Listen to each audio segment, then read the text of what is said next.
আজকে লোকনাথ বাবার তিরোধান দিবস।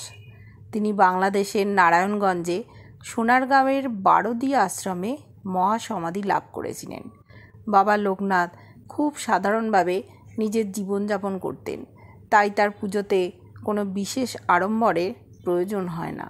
প্রয়োজন হয় শুধু ভক্তি, শুদ্ধ নিখাদ ভক্তি। মিছরি হলো লোকনাথ বাবার প্রিয় ভোগ।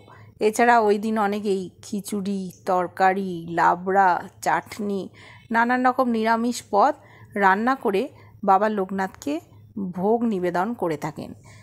এবার 2রা জুন অর্থাৎ 19শে জ্যৈষ্ঠতে পুজোর শুভ মুহূর্ত হয়েছে সকাল 6:43 থেকে সকাল 9:25 পর্যন্ত। বাবা সকলকে আশীর্বাদে ধন্য করুন।